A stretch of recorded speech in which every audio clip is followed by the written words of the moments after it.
We've got to make sure our juvenile justice system remembers that kids are different.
A shocking new study by the American Civil Liberties Union has found that more than 3,200 people nationwide are serving life terms without parole for nonviolent offenses.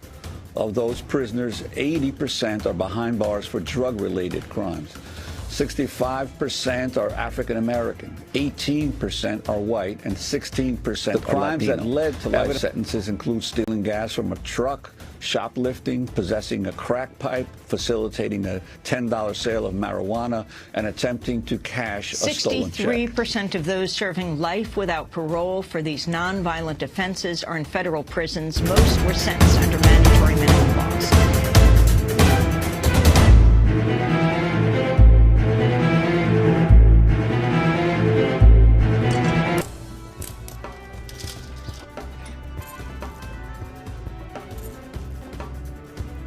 Across the world, we are putting more children behind bars today than ever before. It's not very nice. It's not very nice.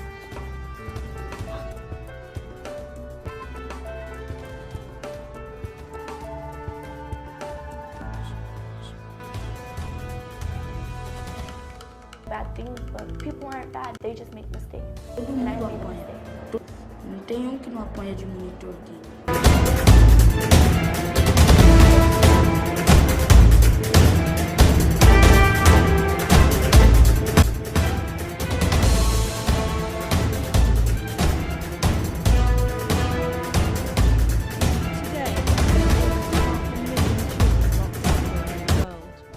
These are the stories of just some of them.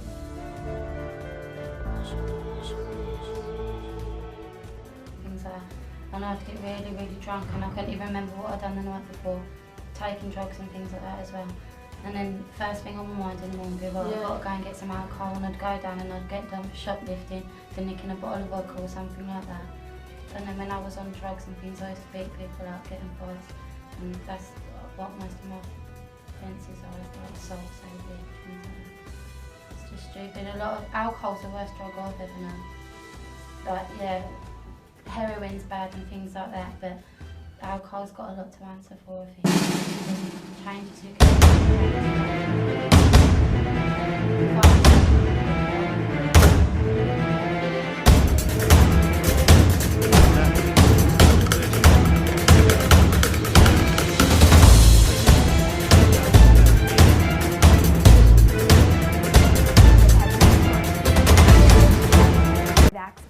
times if I could get released. They were gonna release me my first quarter, and my mom didn't show up. But yeah.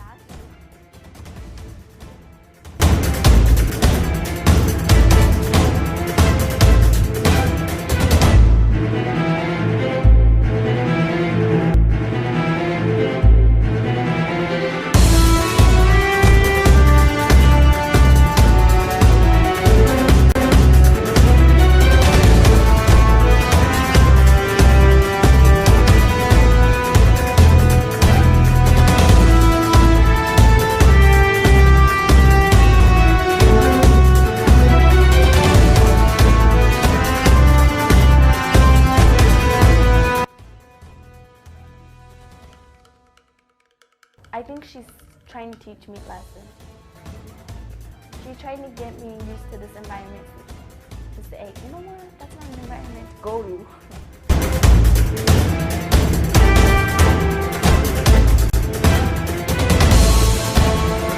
In school, I kept getting bullied because I've got problems, handwriting problems. Makes me feel like I'm just no one, and it feels like they're seeing right through me. It feels horrible, because most of them probably just think he's nothing but trouble. Do you think that's crazy? I think that I'm just one of them bad people, some bad person. Hopefully when I get out, everyone will forgive me for what I've done. You give them the same, that's what you're a good boy, you like that? I haven't meant it, I can take it. So I don't want to go to police no more. It's not worth it.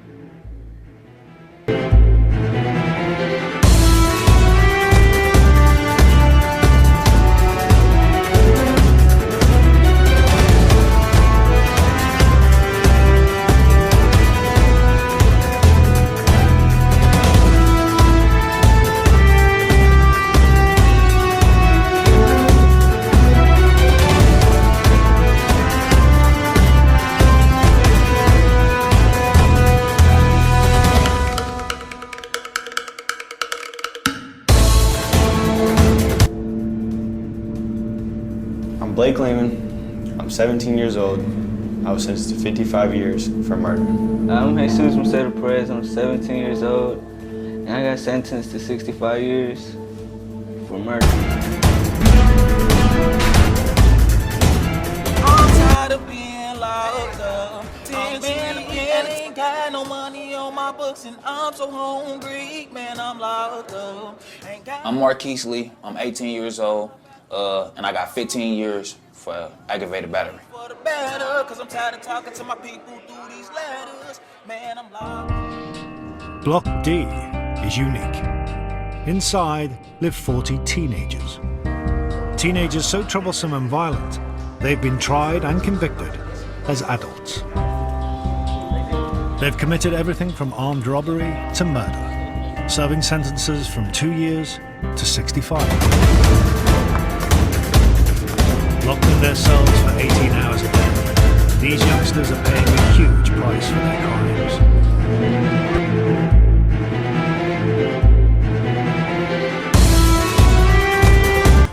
Many factors, such as the number and improved quality of completed and ongoing studies, and the successful outcomes of these studies, lead us to conclude that the adolescent treatment specialty has entered a Renaissance historical era.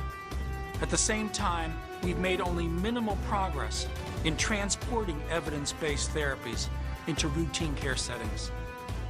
The best treatment programs are multi-component. They provide a combination of therapies and other services to meet the needs of the individual patient. These key program elements for an adolescent treatment program are summarized in an influential report, Treating Teens, a Guide to Adolescent Drug Programs.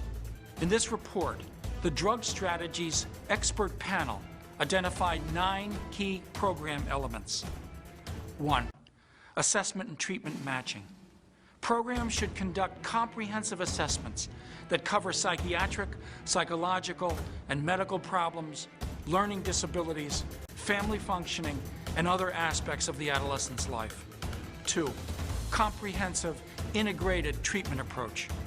Program services should address all aspects of an adolescent's life. 3, family involvement in treatment.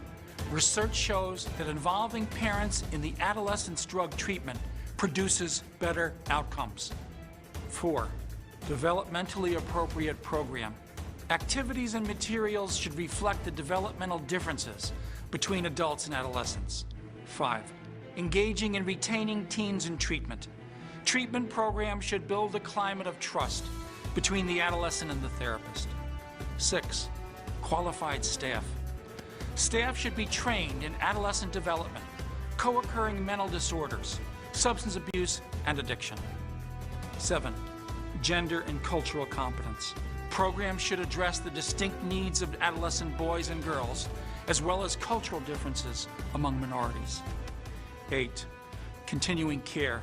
Programs should include relapse prevention training, aftercare plans, referrals to community resources, and follow-up. 9, treatment outcomes. Rigorous evaluation is required to measure success, target resources, and improve treatment services. These 9 program elements offer a yardstick for programs to assess how they stack up against the best practices in the field.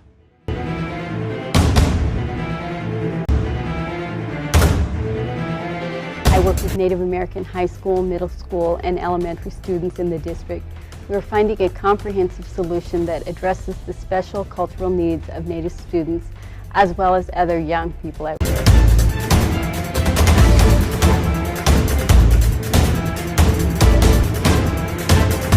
I think initially the biggest challenge is to develop relationships with kids and with their families that have been very disenfranchised from school. Because dropping out of school is such a tragic event for many young people and so costly to communities and society, our first objective was to prevent school dropouts entirely by helping students stay connected to school, at the same time give them the support and skills they need to be successful in both behavior and academics.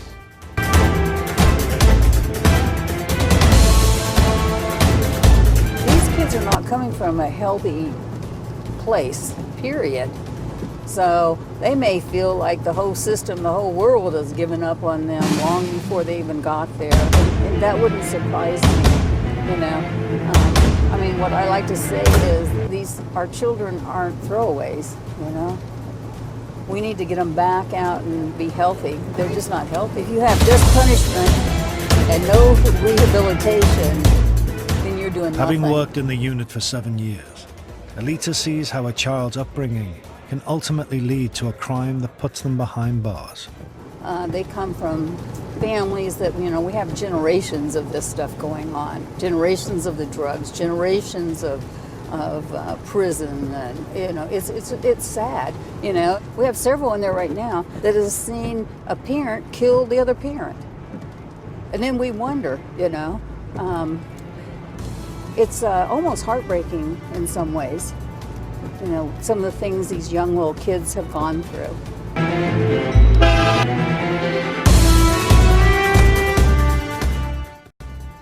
Multisystemic therapy was developed in the United States of America about 40 years ago. MST is a community-based, family-focused intervention specifically designed to work with juvenile offenders. So, and young people who are exhibiting antisocial behaviour, severe conduct disorder. So what it does, it works with the key factors in the whole ecology of that young person's life. And those key factors are the ones that have been demonstrated to impact on offending behaviour.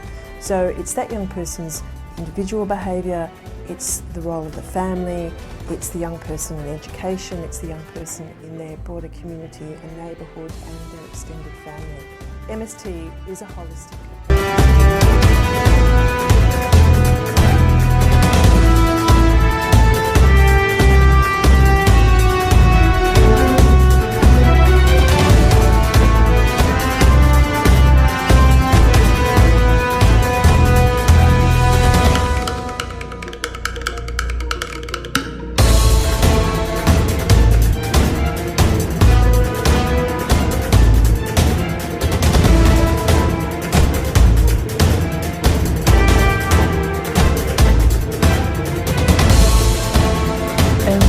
excelled. I was on the honor roll, the principal's honor roll, and I was like an overachiever.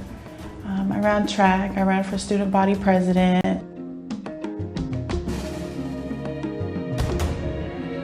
I wrote a book on drugs and its effects, and I won a Young Authors Award. He had sex with me when I was 13, and he's a very, he uses his manhood to hurt, like break you in, I guess.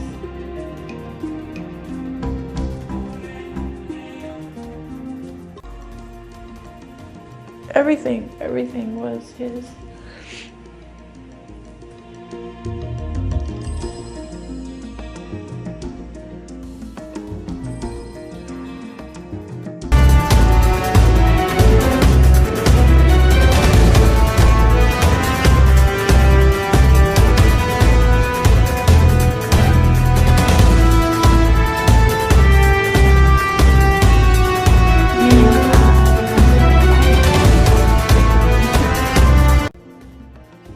So yes, definitely deserve punishment.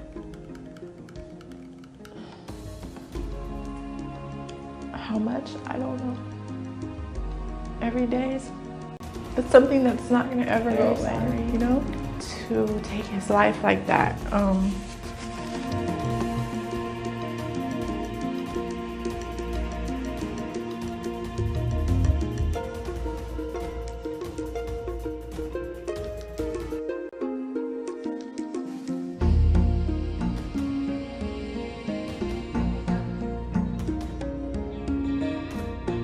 If at a parole hearing, I would want to tell the people that, first of all, I've learned what moral scruples are. Second, that every day is a challenge, but I realize that I don't know, I'm nervous. That I found the ability to believe in myself, and that I have a lot of good to offer now. The person who I am today at 29, I believe that I could set a positive example. I'm very determined to show that no matter what you've done or where you've come from or what you've experienced in life, it's up to you to change.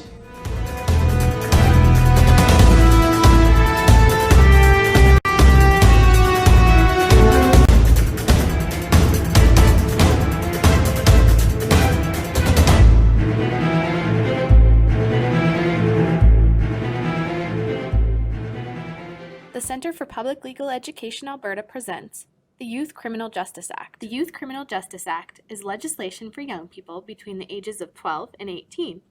It was created to ensure the consequences for young people breaking the law are balanced between adult and child, punishment and rehabilitation, community and individual, public safety and reintegration, tough consequences, and opportunities to change.